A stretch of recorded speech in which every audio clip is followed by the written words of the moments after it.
What if I told you that a single photograph could unravel a mystery that had been buried for over 3 decades, exposing a truth so dark that it would shake an entire community to its core? But before we begin, please hit the like button and let me know where in the world you're watching from today. It's always fascinating seeing who's joining us from around the world. Picture this: it's the summer of 1992, and love is in the air along the rugged Oregon coastline. Robert and Sarah Mitchell, ages 29 and 25, are living their fairy tale. Fresh from their wedding just 11 days earlier, they decide to celebrate their new marriage with a romantic rowing adventure through the misty waters of Ravens Point Harbor. The young couple is glowing with happiness, their whole lives stretching out before them like the endless Pacific horizon. Has this ever happened to you? That feeling when everything seems perfect, when the future feels limitless and bright? But sometimes, the most beautiful moments can hide the darkest secrets. As the fog rolled in that fateful evening, Robert and Sarah launched their small aluminum rowboat into waters that locals had navigated safely for generations. They packed a simple picnic, brought their cameras to capture memories, and set off toward the secluded coves that dotted the coastline. Witnesses saw them rowing past the harbor mouth, their laughter carried on the ocean breeze. It should have been the beginning of countless adventures together. Instead, it became the last time anyone would see them alive. 3 days later, their story took a chilling turn. The empty boat was discovered drifting near Eagles Bay, bobbing listlessly in the tide like a ghost ship. No signs of struggle, no blood, no bodies. Just an abandoned vessel and 2 life jackets that told no tales. The local authorities, faced with the fog that frequently claimed vessels in these treacherous waters, made what seemed like a logical conclusion. The newlyweds had simply fallen victim to the sea. Case closed, presumed drowned. Another tragic accident in waters known for their unpredictable currents and sudden weather changes. But what you're about to discover might surprise you, because this wasn't just another maritime accident. This wasn't a story of young love cut short by cruel fate or unforgiving nature. What really happened to Robert and Sarah Mitchell was far more sinister, far more calculated, and infinitely more disturbing than anyone could have imagined in 1992. Stay with me until the end, because 32 years after that foggy summer evening, a construction crew working on a routine harbor expansion would make a discovery that would change everything. Hidden beneath decades of silt and seaweed, protected in a way that seemed almost impossible, was a piece of evidence that had been waiting patiently to reveal its secrets. When that evidence finally came to light, it would expose not just what happened to Robert and Sarah, but something much larger. A web of deception, manipulation, and horror that had been operating in plain sight for years. The truth about that romantic rowing trip would prove to be stranger and more terrifying than any fiction. It would reveal that sometimes the people we trust most, the systems designed to protect us, and the communities we call home can harbor secrets so dark that they can swallow innocent lives whole. And when those secrets finally surface, they have the power to shatter everything we thought we knew about safety, about trust, and about the true nature of evil. What they found in that diver's pouch would change not just one cold case, but expose an entire network of predators who had been hiding in plain sight. The photograph that emerged from those murky waters would reveal that Robert and Sarah weren't alone on their final voyage, and the truth about who was really in that boat would... The transformation from cold case to active investigation began, with something as mundane as a harbor expansion project.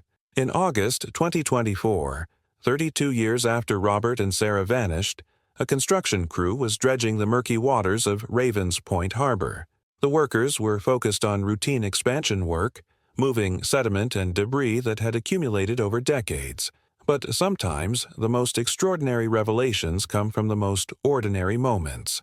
That's when their equipment snagged something unusual: a corroded metal case wrapped in mesh, netting, buried deep in the harbor floor. Inside this rusted container was a waterproof diver's pouch, and within that protective barrier lay something that would shatter every assumption about what happened that foggy evening in 1992. A disposable camera, miraculously preserved despite 3 decades underwater. The mindset shift happened the moment that film was developed. What investigators expected to see were typical vacation photos, maybe some shots of the coastline, perhaps a few romantic selfies of the newlyweds enjoying their adventure. What they actually discovered would challenge everything they thought they knew about this case. The final photograph on that roll of film revealed a hidden truth that sent shockwaves through the investigation team. Instead of the expected image of two people enjoying a peaceful boat ride, the developed picture showed four individuals aboard that small aluminum vessel. Robert and Sarah were there, smiling and unaware in the foreground. But, lurking in the shadows near the stern were two additional figures whose presence had never been documented, never been reported, and never been explained. This single image represented a complete paradigm shift in how authorities viewed the case. The impact was immediate and profound. What had been classified as an accidental drowning for over 3 decades suddenly became something far more sinister. The presence of these unknown individuals meant that Robert and Sarah hadn't simply fallen, victim to treacherous waters or sudden weather changes. They had been deliberately targeted. The revelations hidden in that photograph went beyond just identifying additional people. The positioning of these mysterious figures, the way they seemed to be watching rather than participating, suggested a level of premeditation that was deeply disturbing. Behind the scenes of what appeared to be an innocent romantic outing, something much darker had been unfolding. The journey from that initial discovery to understanding its full implications required investigators to completely reimagine their approach to the case. Every decision made during the original investigation would now need to be questioned. Every witness statement would require fresh examination. Every piece of evidence that had been dismissed or overlooked would demand renewed attention. Detective Morgan Reed had seen her share of cold cases during her 15 years with the Coastal County Sheriff's Department, but nothing had prepared her for the transformation she witnessed when that photograph landed on her desk. The impact was immediate and unsettling. Here was physical evidence that completely contradicted 3 decades of accepted truth about what happened to Robert and Sarah Mitchell. As Reed examined the image under the bright lights of the evidence room, the journey from certainty to doubt began. In the foreground, the newlyweds appeared exactly as everyone remembered them. Young, happy, completely unaware of any danger. Robert wore that red baseball cap tilted back just enough to reveal his carefree smile, while Sarah leaned into him with the natural intimacy of someone still basking in the glow of new marriage. But it was what lurked in the shadows that would fundamentally shift Reed's entire mindset about this case. The presence of those two unknown figures changed the narrative completely.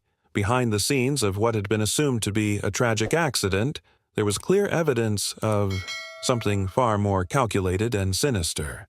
The positioning of these shadowy individuals wasn't accidental. They were deliberately staying out of the main frame, suggesting an awareness that their presence shouldn't be documented. The revelations hidden in this single photograph forced Reed to confront an uncomfortable truth about the original investigation. Back in 1992, the authorities had made decisions based on the most obvious explanation. The couple had been married for only 11 days when they disappeared. They were young, inexperienced with the local waters, and had ventured out during conditions that could turn dangerous quickly. When their empty boat was recovered with no signs of struggle or foul play, the conclusion seemed straightforward: a tragic drowning during what should have been a romantic adventure. But this photograph revealed how profoundly wrong those assumptions had been. The hidden truth was that Robert and Sarah hadn't been alone during their final moments. Someone else had been watching, waiting, and possibly orchestrating whatever happened next. The transformation from accidental death to active criminal investigation wasn't just a change in paperwork. It represented a complete paradigm shift in understanding the nature of what had occurred. Reed found herself questioning every aspect of the original case file. How had 2 additional people on that boat gone completely unnoticed? Why had no witnesses mentioned seeing anyone else? What decisions had been made during the initial investigation that might have inadvertently allowed crucial evidence to slip through the cracks? The impact of these questions went beyond just this single case. They raised disturbing possibilities about how many other investigations might have missed similar details. The transformation from initial shock to deep dread happened when Detective Reed began examining the photograph under magnification. What she discovered went far beyond simply identifying additional people. The details hidden in those shadows revealed a level of calculated behavior that was genuinely chilling. Behind Sarah's shoulder, barely visible unless you knew exactly where to look, was a pale hand with distinctly bitten fingernails. The positioning wasn't accidental or casual. It was deliberate, possessive even. This wasn't someone who had simply ended up on the boat by chance. The hand rested there with a familiarity that suggested whoever it belonged to felt they had every right to touch Sarah, to be close to her, despite her obvious focus on her new husband. But it was the second face that truly shifted Reed's mindset about what they were dealing with. Positioned farther back near the stern, almost completely hidden in the darker areas of the photograph, was another individual watching the camera with an intensity that was deeply unsettling. Unlike Robert and Sarah, who were completely absorbed in their romantic moment, this person was fully aware that a photograph was being taken. Their eyes were locked directly on the lens, unsmiling, calculating as if they were studying whoever was behind the camera. The impact of these revelations forced Reed to confront a disturbing possibility. This wasn't just about two additional people being on the boat. The behavior captured in this single frame suggested a level of premeditation and control that went far beyond a crime of opportunity. The journey toward understanding the full implications of what she was seeing required absolute certainty about the photograph's authenticity. Reed couldn't afford to build a case on evidence that might later be questioned or dismissed. That's when forensic technician Rachel Torres became crucial to the transformation of this cold case into an active investigation. Torres subjected the photograph to every possible test. The chemical analysis revealed that the film came from a 1991 disposable camera, exactly matching the production specifications and batch numbers from that era. The degradation patterns were consistent with 3 decades of exposure to seawater and time. Every technical aspect confirmed what Reed hoped and feared. This photograph was absolutely genuine. Behind the scenes of what appeared to be routine evidence authentication, Torres was actually validating something that would change lives forever.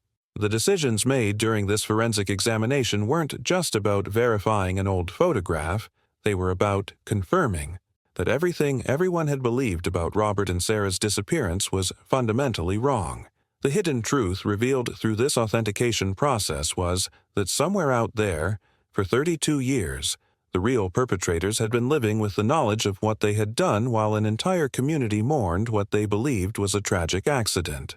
The revelations emerging from this single piece of evidence suggested that Robert and Sarah hadn't just encountered dangerous waters. They had encountered dangerous people. The transformation in Reed's understanding accelerated when she began analyzing the photograph's timestamp.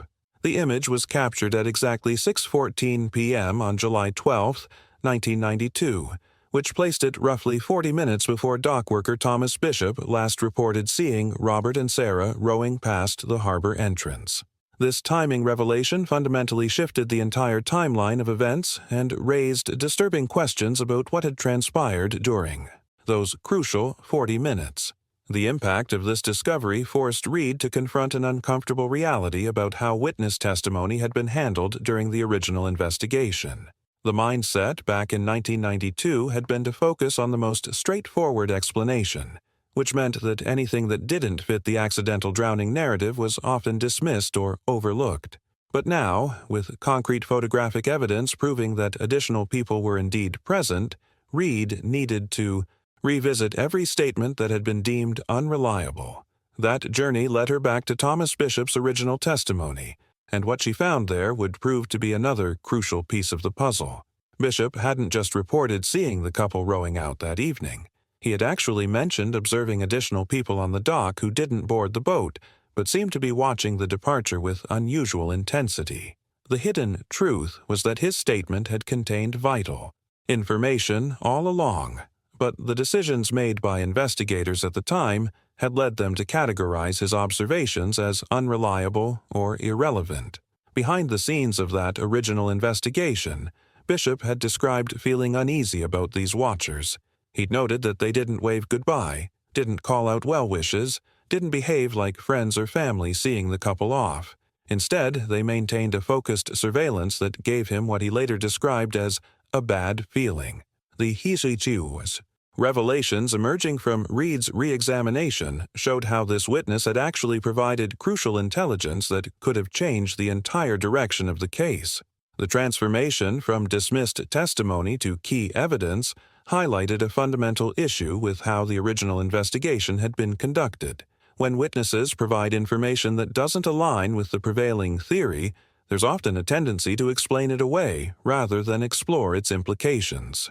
Bishop's observations about additional people watching from the dock now perfectly corroborated the photographic evidence showing unknown individuals on the boat itself. The impact of connecting these two pieces of evidence, the photograph and the witness statement, created a much clearer picture of what had actually happened that evening. Rather than a spontaneous romantic outing that ended in tragedy, this was beginning to look like a carefully orchestrated event where multiple people were involved in monitoring and possibly directing Robert and Sarah's movements. If investigations like this one fascinate you and you want to dive deeper into cases that most people never hear about, subscribing to the channel means you'll never miss when we uncover stories that need to be told. There's a whole community here of people who believe that understanding these cases helps protect others.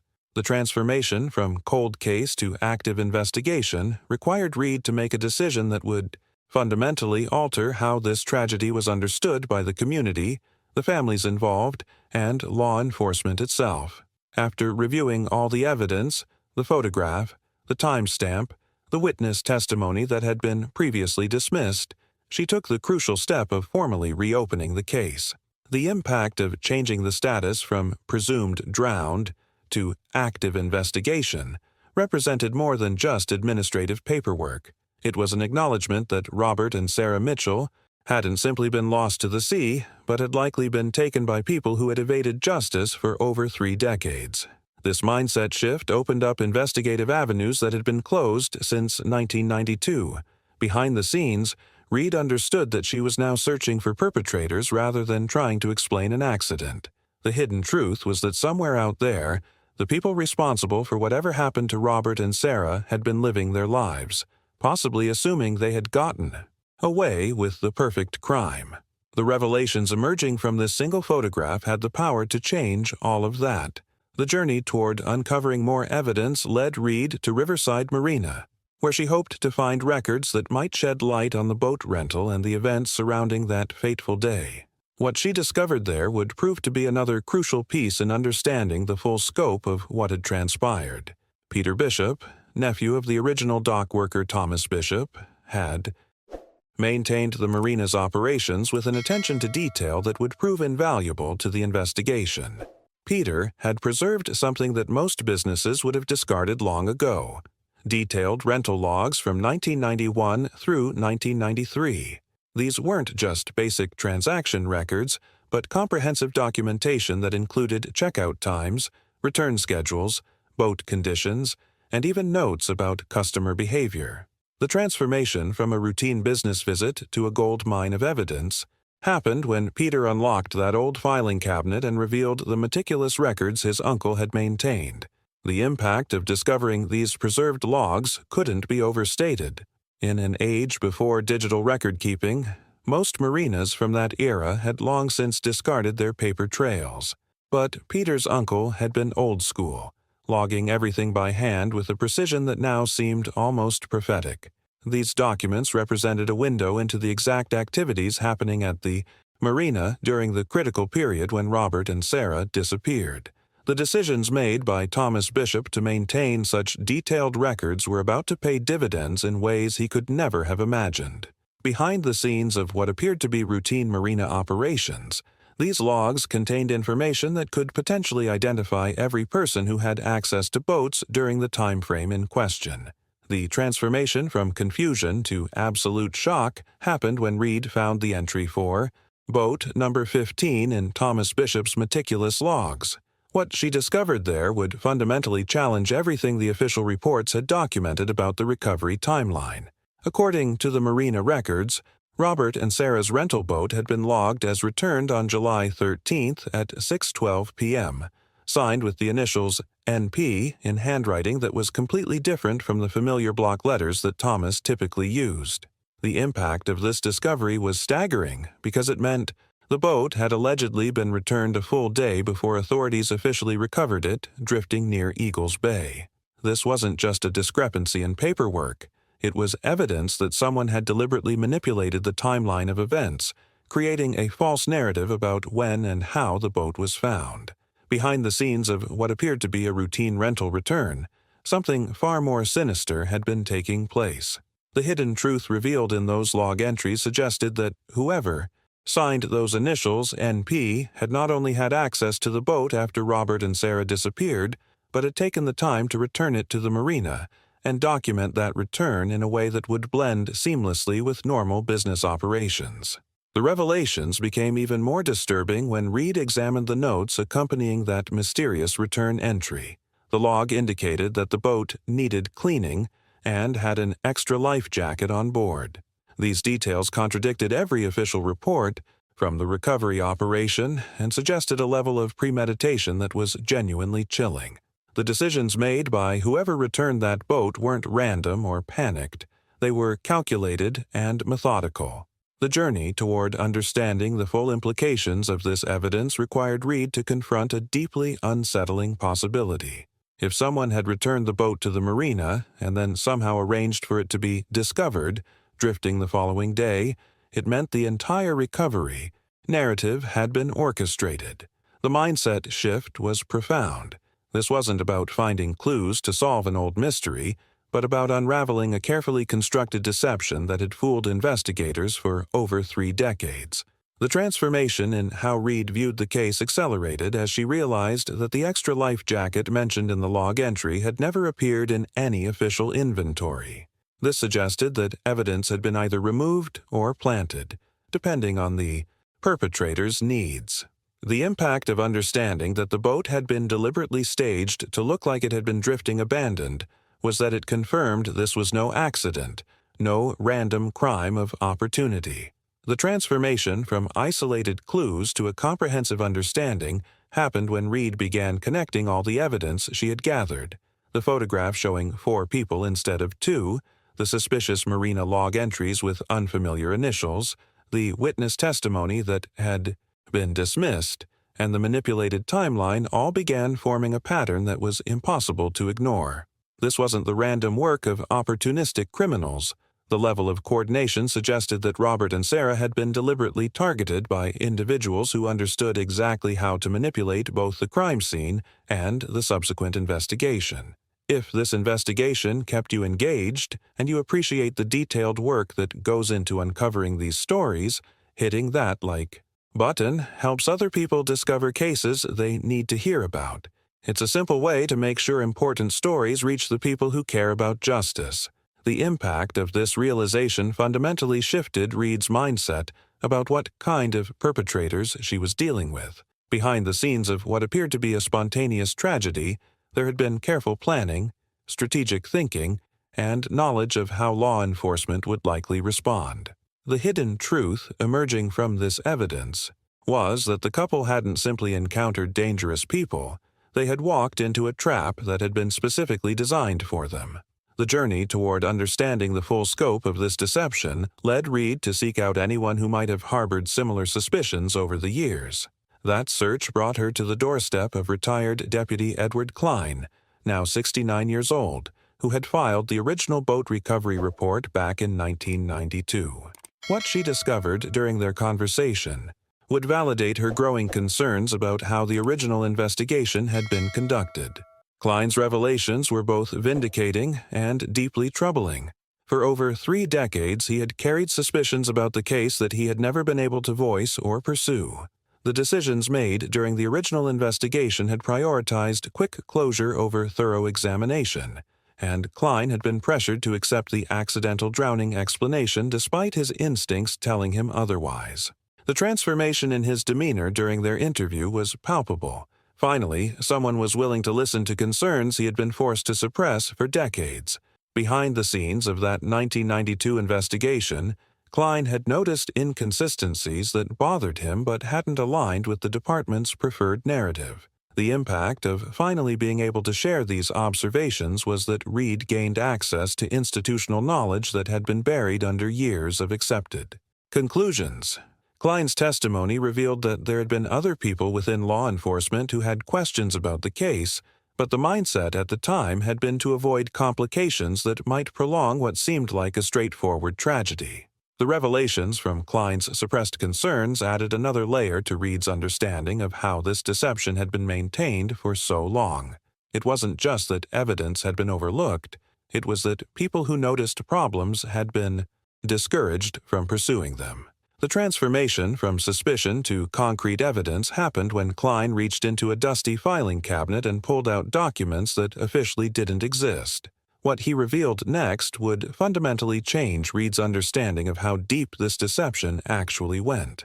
Klein had found an extra life jacket in the recovered boat with a name stitched clearly inside the collar: N. Peterson. This wasn't just any random piece of equipment.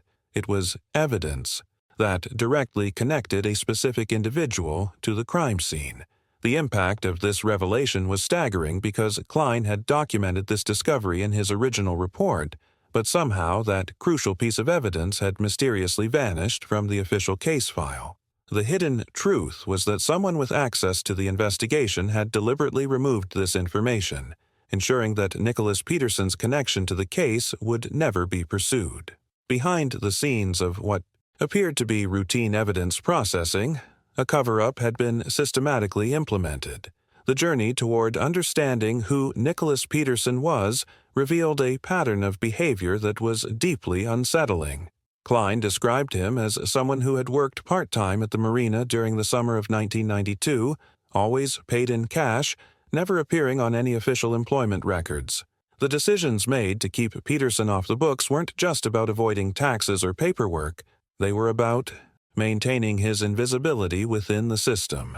Klein's observations about Peterson's behavior painted a disturbing picture of someone who didn't fit the profile of a typical marina worker.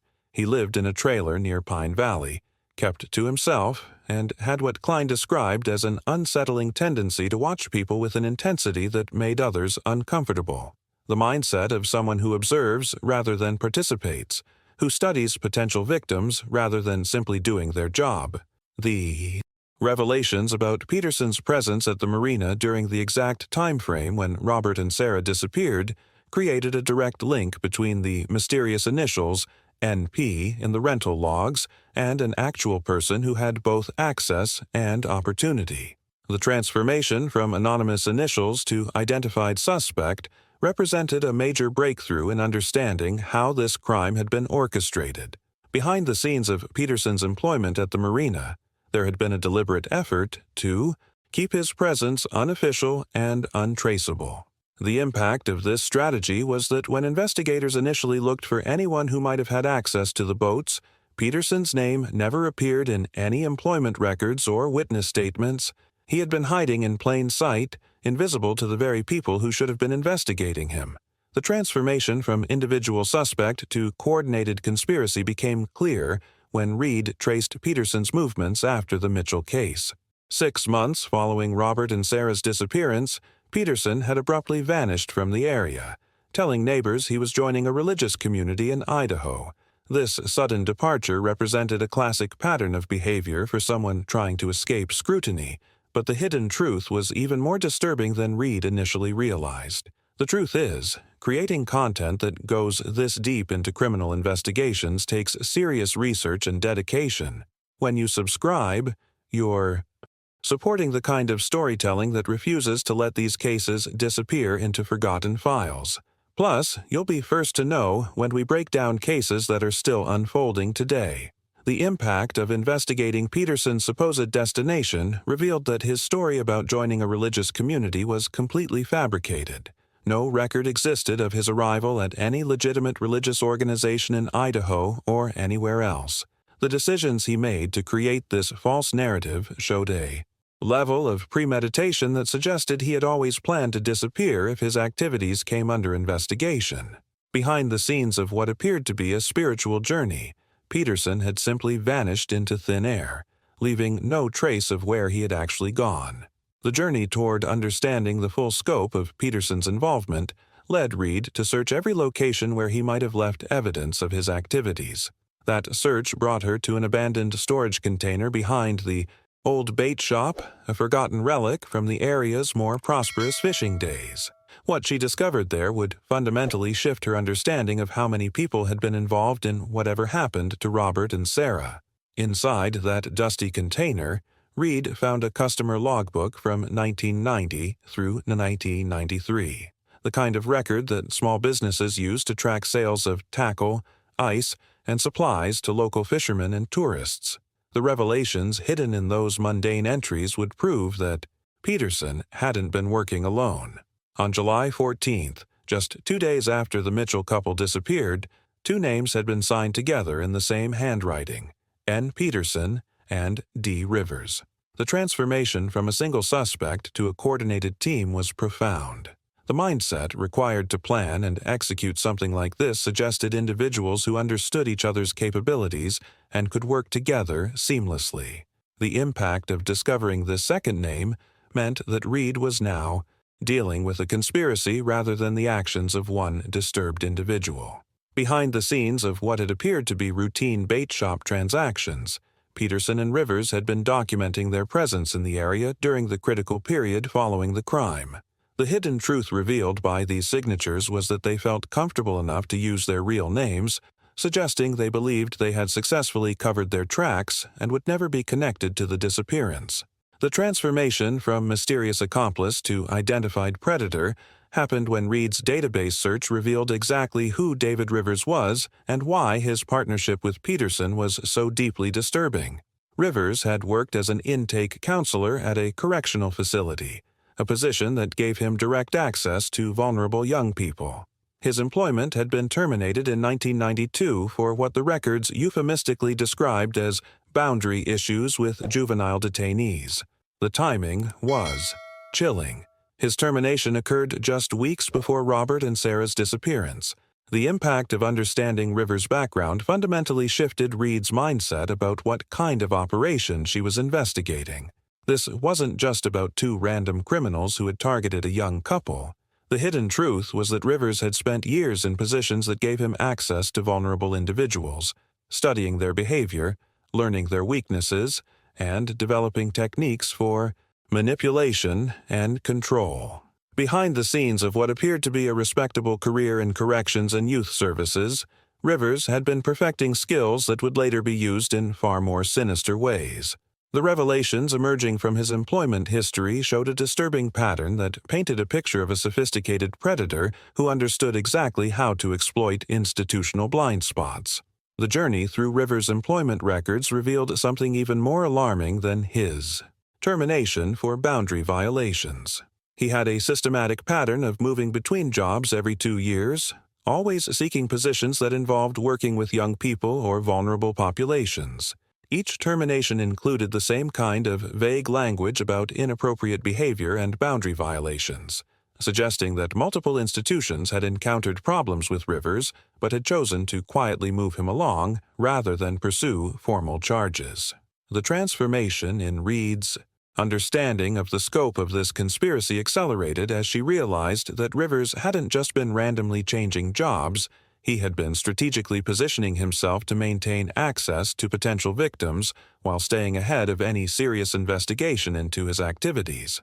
The decisions made by these institutions to handle his terminations quietly had inadvertently enabled him to continue his predatory behavior across multiple locations and organizations.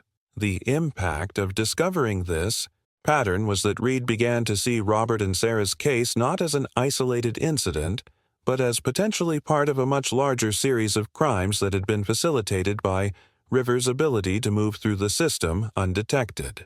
The mindset required to maintain this kind of systematic deception suggested someone who had been planning and executing similar operations for years. When you like videos like this one, you're telling the algorithm that in-depth investigative content matters. That means more people will see stories about cases that are still seeking resolution. And sometimes that visibility makes all the difference in finding answers. The transformation from suspected accomplice to confirmed participant happened when Reed discovered photographic evidence that placed Rivers directly at the scene during the official investigation.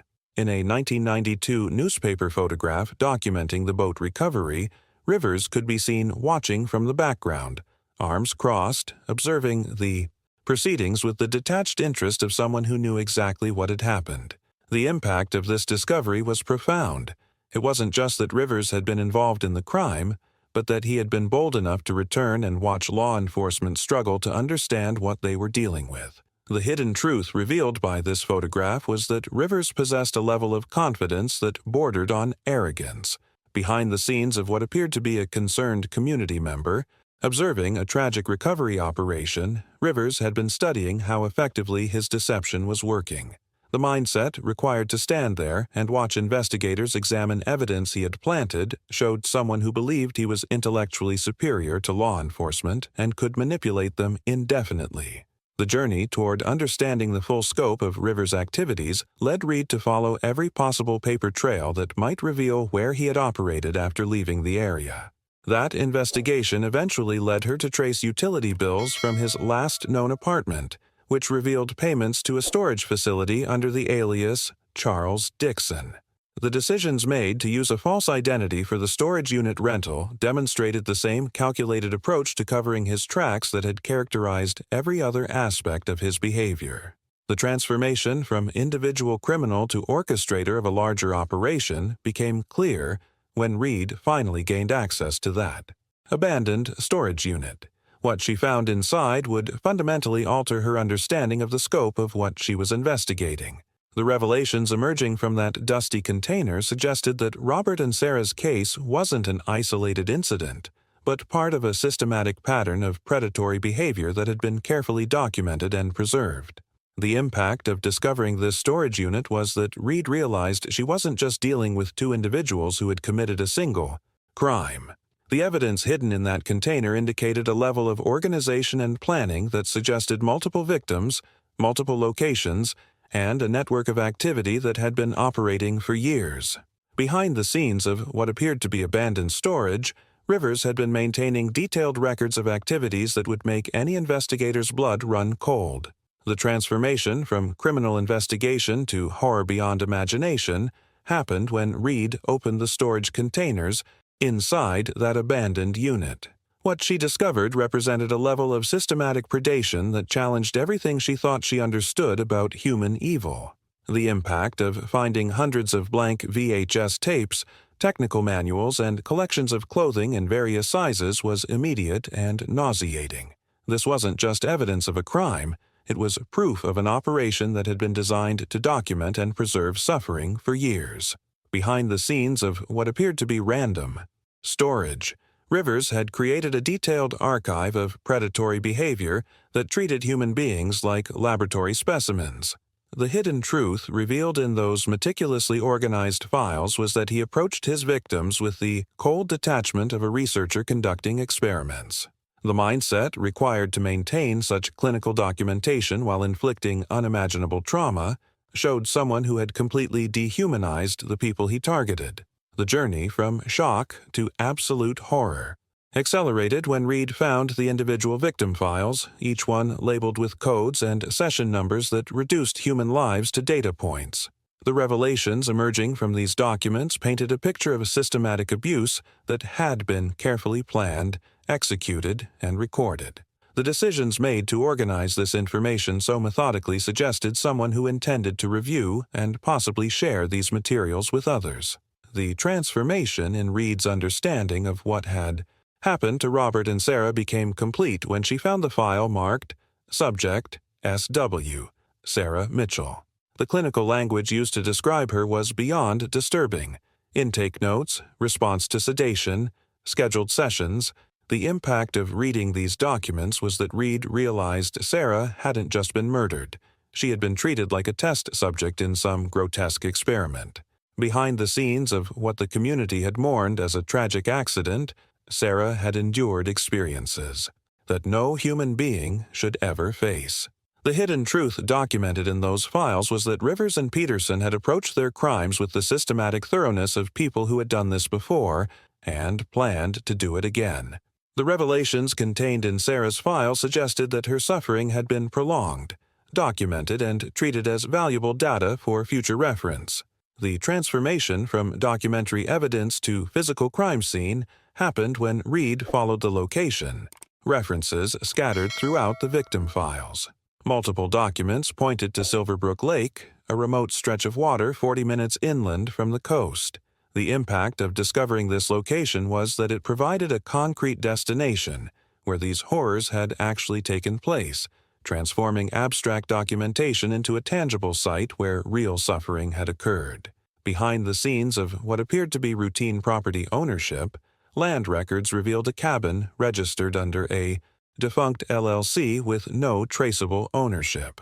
The hidden truth emerging from maintenance requests dated 1991 was that Peterson had signed for plumbing repairs and generator service, suggesting this location had been specifically prepared for activities that required isolation and self-sufficiency. The mindset behind choosing such a remote location demonstrated strategic thinking about avoiding detection and maintaining complete control over victims. The journey to Silverbrook Lake felt like stepping into the physical manifestation of the horrors Reed had been reading about in those clinical files. The decisions made to establish this location weren't random. Every aspect had been carefully considered to maximize the perpetrator's ability to operate without interference. The transformation from investigator to witness of unimaginable evil happened the moment Reed stepped inside that weathered cabin. The revelations waiting inside that structure would haunt Reed for the rest of her career. What she found in the room they had designated as the Princess Room represented the physical evidence of systematic abuse that had been carefully documented in those files. The impact of discovering a single mattress on the floor, children's items scattered around, and hundreds of tally marks carved into the walls was overwhelming. These weren't just crime scene markers, they were evidence of prolonged captivity and suffering. Behind the scenes of what appeared to be an abandoned cabin, handprints still visible on the boarded windows told a story of desperate attempts at escape and communication with the outside world. The hidden truth revealed by those marks was that victims had been held there for extended periods, long enough to leave permanent evidence of their presence and their desperation. The mindset required to maintain such a location and use it repeatedly showed a level of calculated cruelty that challenged Reed's understanding of human nature. The transformation in Reed's perception of the case accelerated as she realized that this cabin represented years of operation, not just the isolated incident involving Robert and Sarah. The revelations emerging from every surface suggested multiple victims over an extended timeline. The transformation from horror to heartbreak happened when investigators discovered Robert's wedding ring hidden in a dusty corner of the cabin. The simple gold band bore an engraving that would bring tears to the eyes of even the most hardened investigators. To Sarah, forever, R. The impact of finding this symbol of love and commitment in such a place of darkness was overwhelming. The hidden truth revealed by blood traces on the ring was that Robert had indeed been brought to this location, and the male DNA found in those traces confirmed he had fought desperately against his captors. Behind the scenes of what the clinical files had documented as controlled sessions, Robert had made the courageous decision to leave evidence. That would someday tell their story. The mindset required to remove his wedding ring and hide it in that cabin, knowing he might not survive, showed a man who refused to let his and Sarah's disappearance go unexplained forever. The revelations emerging from this single piece of jewelry transformed the case from abstract documentation to deeply personal tragedy. The journey toward understanding exactly what had happened in that cabin took another disturbing turn when crime lab technicians successfully extracted clear audio from the recovered tapes. What they discovered would provide the most chilling evidence yet of how these crimes had been conducted. The impact of hearing Rivers' actual voice directing victims through disturbing scenarios was that investigators finally understood the calculated nature of his approach to inflicting suffering. The transformation in understanding Rivers' methodology came through analyzing his tone and demeanor on those recordings. His voice was calm, measured, almost gentle, the practiced approach of someone who had perfected techniques for psychological manipulation over years of operation. Behind the scenes of what appeared to be spontaneous cruelty, there was evidence of systematic development of methods designed to maximize control while minimizing resistance from victims. The revelations emerging from this audio evidence showed that Rivers didn't rely on physical force alone. His mindset was that of someone who understood the psychological dimensions of victimization and had developed sophisticated techniques for breaking down a person's will to resist. The decisions captured in those recordings demonstrated someone who approached his crimes with the methodical precision of a professional, suggesting extensive experience with similar situations. The hidden truth revealed through analyzing these audio recordings was that this operation had been refined through repetition. The impact of understanding just how practiced and systematic Rivers had become was that investigators realized they were dealing with someone who had likely been perfecting these techniques for decades. The transformation from isolated crime to vast conspiracy happened when investigators cross-referenced Rivers' methodologies with unsolved cases across the region. The discovery of a 2001 case in Vermont that displayed identical evidence patterns fundamentally shifted the entire scope of the investigation. The impact of finding similar victim files, the same clinical documentation style, and identical operational procedures revealed that Rivers and Peterson hadn't been working alone or in isolation. Behind the scenes of what appeared to be random criminal activity, investigators uncovered references to something called Family Haven Fellowship, a name that appeared in multiple case files across different states. The hidden truth emerging from this discovery was that Rivers and Peterson had been part of a coordinated network that shared resources, locations, and techniques across vast geographical areas. The mindset required to organize such an operation suggested a level of sophistication that went far beyond the capabilities of two individuals. The revelations about this network transformed Reed's understanding of what she was investigating. The decisions made by this fellowship weren't random or impulsive. They represented a systematic approach to predatory behavior that had been refined through collaboration and shared experience.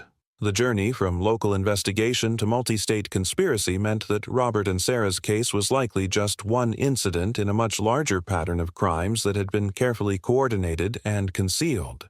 But the transformation from investigator to target happened when Reed realized she was being watched. The impact of discovering surveillance on her own activities was both terrifying and validating. It confirmed that her investigation was threatening people who were still very much alive and active. Behind the scenes of what appeared to be routine police work, someone was monitoring her progress and making decisions about how to respond to the threat she represented. The individual conducting this surveillance demonstrated the same methodical approach that characterized every other aspect of this conspiracy. He had rented a vehicle under false identification, appeared whenever Reed made significant progress on the case, and disappeared the moment backup arrived. The hidden truth was that even 30 years after Robert and Sarah's disappearance, there were still people invested in keeping these secrets buried. The revelations emerging from this surveillance confirmed that Reed wasn't just investigating historical crimes, she was actively threatening a network that might still be operational. The mindset required to maintain surveillance on a police investigation showed that whoever was behind this had resources, connections, and the confidence to operate even when law enforcement was closing in. The transformation from hunter to hunted reached its climax when Peterson made a fatal miscalculation. His surveillance of Reed's investigation had given him advanced knowledge of which evidence was being examined, but the mindset that had kept him hidden for 30 years ultimately led to his downfall. The impact of his decision to personally retrieve incriminating tapes from the evidence vault was that he exposed himself at the one location where he could be definitively captured. The journey from shadowy observer to arrested suspect happened in the middle of the night when Reed discovered Peterson attempting to access the stored videotapes. After 3 decades of successfully evading justice, his desperation to control the narrative had finally overcome his caution. Behind the scenes of what appeared to be a routine late-night evidence review, Peterson had been systematically attempting to remove materials that could connect him to additional crimes. The revelations emerging from Peterson's arrest were both satisfying and deeply disturbing. The hidden truth was that his 30-year disappearance hadn't been spent in peaceful retirement or genuine religious communities. He had been actively monitoring the investigation and maintaining connections to other members of the network. The decisions made during his interrogation would prove that his capture was just the beginning of understanding how extensive this conspiracy really was. The transformation in the investigation's scope accelerated during Peterson's questioning, though he remained largely uncooperative about the details of his activities. What he did confirm fundamentally shifted Reed's understanding of what she was dealing with. Rivers was dead, but Peterson's careful choice of words suggested that the operation had additional members and locations that remained active. The impact of learning that some victims might still be alive added urgency to an investigation that had already consumed months of intensive work. Behind the scenes of Peterson's calculated responses, investigators could sense that he was revealing only what served his interests while concealing information that could expose others still operating within the network.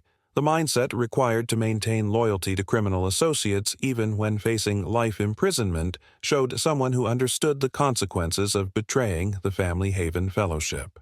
The revelations emerging from his limited cooperation painted a picture of an organization far more sophisticated than anyone had imagined. The hidden truth that Peterson repeatedly hinted at was that Reed's investigation had only scratched the surface of something that extended across multiple states and possibly decades of operation. The transformation from historical investigation to active crime scene happened when local diver Nathan Bell made a discovery that would fundamentally change everything investigators thought they knew about Robert and Sarah's final moments. His decision to independently search the southern inlet of Ravens Point Harbor, an area that had been overlooked during the original recovery efforts, led to the most significant breakthrough yet in understanding what really happened that night. The impact of discovering a second boat submerged 16 feet below the surface was immediate and profound. This wasn't the aluminum rowboat that Robert and Sarah had rented. This was a smaller vessel that had been deliberately sunk and forgotten. Behind the scenes of what appeared to be natural sedimentation, this boat had been carrying evidence that would finally give Robert and Sarah a voice 32 years after their disappearance. The revelations emerging from that waterlogged vessel painted a picture of courage and desperation that contradicted every assumption about how the couple had died. The hidden truth, preserved in Robert's personal effects, showed that they hadn't gone quietly into whatever horror awaited them. The mindset revealed through the discovery of a micro-cassette recorder hidden in Robert's belongings was that even in his final moments, he had been thinking about leaving evidence for someone to eventually find. The journey from speculation to confirmation happened when investigators successfully recovered audio from that cassette recorder. Robert's final message would prove to be the most heartbreaking and definitive evidence yet about what had transpired during those missing hours. The transformation in understanding the case came through hearing Robert's actual voice describing how he and Sarah had been taken by two men, how Sarah had been separated from him, and how he had attempted a desperate escape that ultimately failed. Behind the scenes of what the community had mourned as a tragic drowning, Robert's recording revealed the calculated brutality of their captors and the systematic way their deaths had been planned and executed. The impact of hearing his voice, calm despite the circumstances, describing the horrors they had endured, provided definitive proof that Robert and Sarah Mitchell had been murdered, not lost to the sea. The revelations contained in Robert's final message validated every suspicion Reed had developed about the coordinated nature of this crime. The decisions made by Robert to hide this recording showed incredible presence of mind under unimaginable circumstances, ensuring that someday the truth would surface even if he and Sarah couldn't survive to tell it themselves. The transformation from devastating tragedy to miraculous revelation happened on a quiet evening when Reed received an unexpected call from dispatch. A woman, claiming to be Sarah Mitchell, had appeared at Ravens Point Dock, asking to speak with the detective who had reopened the case. The impact of this news was so profound that Reed initially thought it was either a cruel hoax or someone suffering from delusions. But the journey to that weathered dock would change everything she believed about what had happened 32 years ago. The mindset shift required to accept that Sarah Mitchell was standing there, alive at 57 years old, challenged every assumption Reed had made about the case. Behind the scenes of what appeared to be an impossible resurrection, Sarah had been living a carefully constructed life in hiding, making calculated decisions every day about how to stay invisible while the people who had tortured her remained free.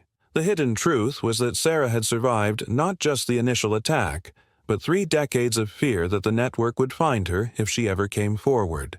The revelations emerging from Sarah's survival story painted a picture of institutional infiltration that was more terrifying than Reed could have imagined. Sarah's decision to remain hidden hadn't been driven by simple trauma or fear of reliving the experience. It was based on concrete knowledge that the Family Haven Fellowship had connections within law enforcement, child welfare systems, and other official channels that should have been safe havens for victims. The transformation in understanding the scope of this conspiracy accelerated when Sarah began sharing evidence she had been collecting for decades. The impact of seeing photographs, documents, and detailed records of a network involving multiple safe houses, rotating locations, and systematic corruption was overwhelming. Behind the scenes of what appeared to be isolated criminal activity, Sarah had documented proof of an operation that spanned multiple states and involved dozens of perpetrators and enablers. The journey Sarah had undertaken to locate other survivors and build this evidence base showed incredible courage and determination.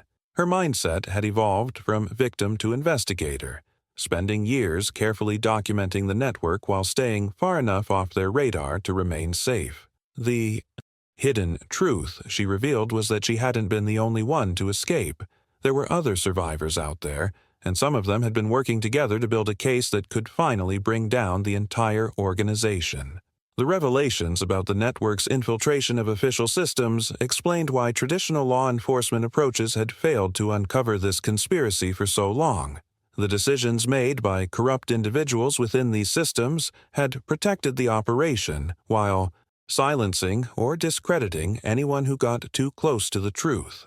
The transformation from historical cold case to active rescue operation happened when federal authorities coordinated simultaneous raids based on Sarah's meticulously documented intelligence. The impact of the first raid on a property in rural Colorado was beyond anything investigators had prepared for. They rescued 3 survivors who had been held captive since childhood, now adults who had never known life outside the network's control. Behind the scenes of what appeared to be an isolated rural compound, these individuals had been living in a carefully constructed reality designed to keep them compliant and invisible to the outside world. The revelations emerging from this rescue operation fundamentally shifted the scope of the investigation once again. The hidden truth was that the Family Haven Fellowship hadn't just been committing isolated crimes, they had been systematically raising children within their network, creating new generations of victims who had no understanding of normal society. The mindset required to maintain such an operation for decades showed a level of organization and planning that challenged everything law enforcement thought they understood about criminal enterprises. The journey toward understanding the full scope of this network accelerated when investigators discovered over 200 additional tapes at the Colorado location. The impact of realizing that Robert and Sarah's case represented just a tiny fraction of the network's activities was overwhelming. Behind the scenes of what had appeared to be a contained conspiracy, there was evidence of systematic abuse spanning multiple decades and involving hundreds of victims. The transformation in Reed's understanding of what they were dealing with reached a new level when an anonymous package arrived containing yet another tape. This recording showed a third man who had never appeared in any previous evidence, someone the network referred to as the Overseer. The revelations contained in this footage suggested that Rivers and Peterson had been middle management in an organization with sophisticated leadership structures and operational protocols. The hidden truth emerging from this new evidence was that the investigation had uncovered only part of a much larger criminal enterprise that remained active and dangerous. The decisions made by whoever anonymously delivered this tape suggested that there were people within the network who wanted to see it exposed, but the mindset of this mysterious leader showed someone who had been operating with confidence and impunity for years. The The impact of understanding that the overseer appeared to be the network's true leader meant that Peterson's arrest and Rivers' death had barely disrupted their operations. The journey toward dismantling this conspiracy was far from over, with authorities now working around the clock to identify additional victims, locate more facilities, and pursue perpetrators who remained at large. The reality is that cases like this one remind us why it's so important to keep shining light into the darkest corners of human behavior. When we understand how these networks operate, how they hide, and how they're eventually exposed, we become part of the solution rather than passive observers of tragedy. If you've stayed with me through this entire journey from that foggy evening in 1992 to the ongoing investigation today, you know that stories like these matter. They matter because they're real, because there are still survivors out there who need our attention, and because understanding how evil hides helps us recognize it when we encounter it in our own lives. The work that Detective Reed and investigators like her do every day requires support from people who care enough to pay attention. That's exactly why I create content like this, to make sure these stories don't disappear into bureaucratic files or get forgotten by communities that would rather not think about uncomfortable truths. If this kind of deep investigation and storytelling resonates with you, I'd really appreciate you subscribing to the channel. You'll be joining a community of people who believe that truth matters, even when it's difficult to hear. And honestly, knowing that you're here for these conversations makes all the research and late nights worth it.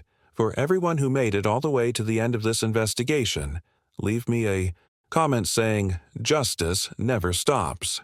I want to know you were here for this entire journey with me, and if this story connected with you the way I hoped it would, that like button is right there. It helps other people find these stories when they're ready to hear them. There's a video right here that dives into another case where institutional failures allowed predators to operate for decades. The parallels to what we just explored will probably surprise you. Click and continue with me over there, because some stories are too important to tell just once.